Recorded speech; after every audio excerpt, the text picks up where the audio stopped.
So, is Khabib Nurmagomedov the #greatest of all time? I think so, but I'll get to that later. And after UFC 254, everyone keeps debating as to who should be considered the number one pound for pound best fighter in the world. Is it Jon Jones? Is it GSP? Maybe Anderson Silva? Or is it actually the guy who just retired, Khabib Nurmagomedov? And let's discuss. Now, I know I'm quite a bit late to the party, but I couldn't make this video anytime sooner just because I just had my second ACL reconstruction.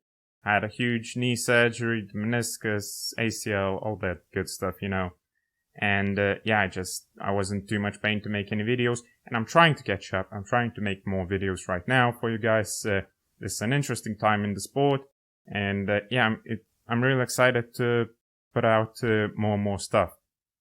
So even though this question, you could say it's quite stupid, because there's no really great way to determine that. You could say he's the greatest of all time lightweight. You know, that would be easier. There wouldn't be many other considerations, perhaps BG Penn, but to be fair, no one would disagree that he's the best lightweight.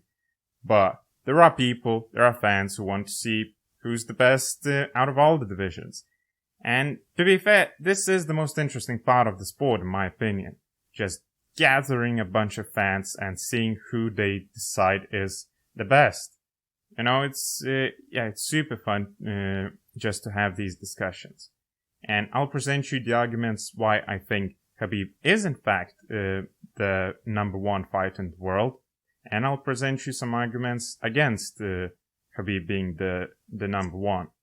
So, let's start with why he is the best. And the first thing is that he never freaking lost.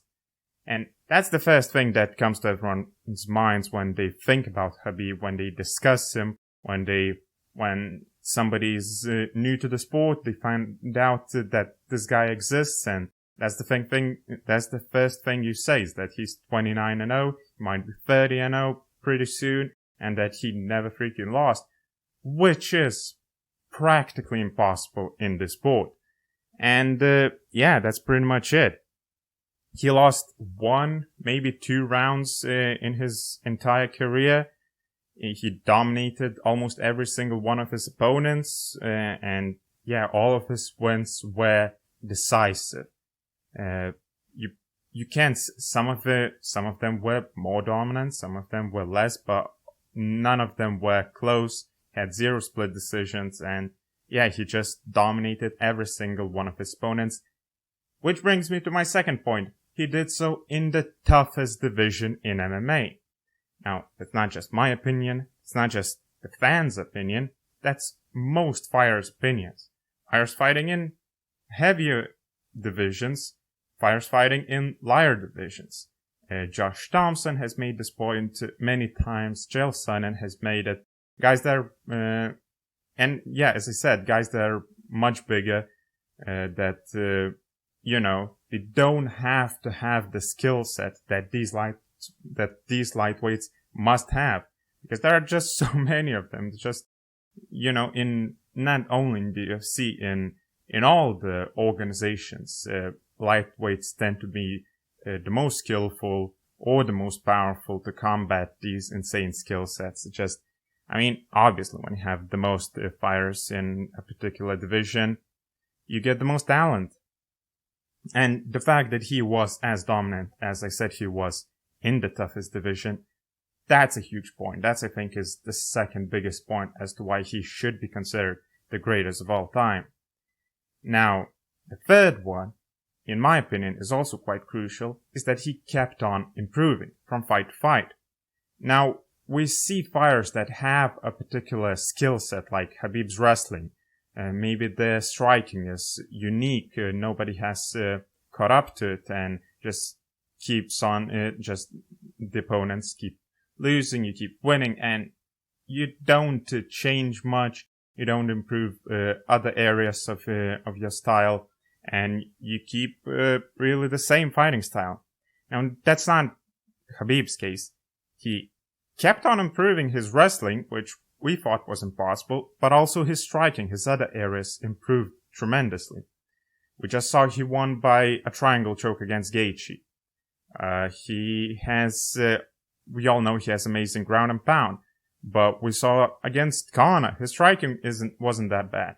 And the fact, because obviously he has an amazing wrestling pedigree, that's why his striking shines. Everyone's afraid of the threat of being taken down.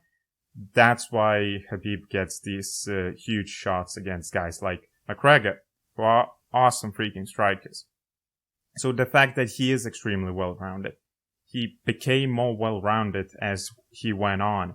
He didn't stagnate, and he had to do that, honestly. But yeah, and another thing, the things that you hear from his camp about him showing 50% of his skill set in his fights, simply because he never met it as challenging of an opponent to show him the leg sweeps that he has, the different ways that he takes guys down. And yeah, we thought against Gaethje he might have to utilize those strategies that he keeps in his closet, but turns out he didn't have to do that. And yeah, as Josh Thompson says, like, can look at him, the way he fights in the camp, you can look at his Sambo matches, and you'll see that he's even more well-rounded. He has even more skills that the fighters or the fans don't even know. So that's a huge thing, in my opinion. And the fourth one, and the biggest one, when discussing these kinds of topics, is that he had zero issues with PEDs, performance-enhancing drugs. And you can't say the same thing about Jon Jones, you can't say the same thing about Anderson Silva, and you can't say the same thing about many guys. Unfortunately, I don't think I can say the same thing even about Israel Adesanya, who very soon might be in these kinds of discussions. Because the guy no gate is real, and until you provide a solid reason, solid blood work, and, a statement from a real doctor, there's too many question marks, and that's why I don't think people like him should be in the discussion just yet. But the fact that Khabib has had zero issues with these kinds of things makes his career, just again, as impressive as it is. And you could say that because he's from Dagestan, he's not living in America, so he probably was tested way fewer times than other fighters, which may be true. It probably is, but when looking from his physique, he passes the eye test every time, and he passes the actual drug test every time. So I don't think there's any worries about that. And yeah, he's just that impressive. So these are the four big reasons why I think he should be considered the pound for pound number one fighter in the world. But there are few reasons why he shouldn't be. And those reasons are quite clearly stated by guys like Jon Jones, who in his opinion, he should be considered the number one. So he'll provide you all the reasons why Khabib shouldn't. So the number one is that he only defended the title 3 times. Which may sound like not that many times, but, not many champs actually defend the title 10 times or, more than Khabib did. And the more important part is that he did so against amazing guys. As I said, the toughest division, and in the toughest division, the greatest challenges.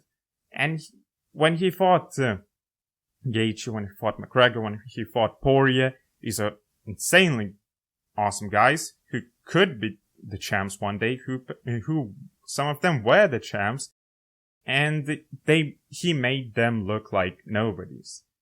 Who does that? Nobody. So the fact that he had quality over quantity, in my opinion, the fact that he only defended it 3 times makes zero difference. If he had defended it 6 times, 9 times, all of his wins would have been as decisive as dominant as his 3 title defenses that he has had so far. Who knows? Maybe he'll add one more after he retires.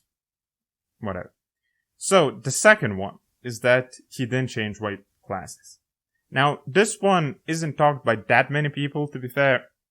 I think that's one of the big things that people could use against Khabib being the number 1. Because this is the era of Champ. It started with Conor, with DC, possibly Jon Jones will do that soon, but the fact that people kept on moving from a division to a division, becoming champs at multiple ones, it just shows you that, the fact that Khabib hasn't done so, to be fair, it cements him in the lightweight division, which is something that he wanted to do. He wanted to be known as the best lightweight in the world, and he certainly is one. And to be the number 1 pound for pound, you don't necessarily need to do that. But, this, as I said, this is the era of Champ. The fact that he hasn't done so makes you wonder how well he would have done against welterweights. And that's just, from a fan's perspective, it's quite sad that he never got the chance to face guys like Kamaru Usman or Colby Covington or anyone like that, just to see. Because he is quite a big lightweight. He's used to have problems making lightweight. It would only make sense for him to move to welterweight. Or it would have made sense. Even we keep hearing what his dad would have wanted, what his dad wanted, and his dad actually talked quite a bit about Khabib moving to welterweight, probably because he saw how troublesome it is for him to make lightweight. So that's unfortunate. That's a reason why perhaps he shouldn't be. But that's pretty much it. The fact that he's a great role model for younger fighters, for, everyone really, makes it all the more impressive. Although I'm not sure I should take that into consideration. Just shows you how awesome Khabib Nurmagomedov really is. So in conclusion, every single champ has had setbacks or weak areas of the game exposed. Khabib had the least of them. He kept on improving. He fought in the toughest division in MMA. Therefore, I do think Khabib Nurmagomedov is the greatest of all time. Who didn't even have the opportunity to show off all his skills. So yes, I do think it stands to reason that Khabib is the hashtag greatest of all time. Do you agree? Do you disagree? I know the recency bias is a real thing. Totally could be that, I'm not immune to it. So, do you think Jon Jones should be number 1? Do you think his PEDs issues disqualify him? This, as I said, this is the most interesting part of the sport.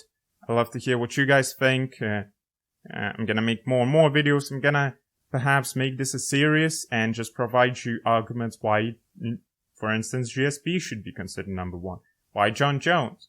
Why other guys may or may not be considered number 1. It's just a super fun thing to do. Discussing it is really entertaining. That's it for today, guys. I see you very soon. Thanks for watching. Bye.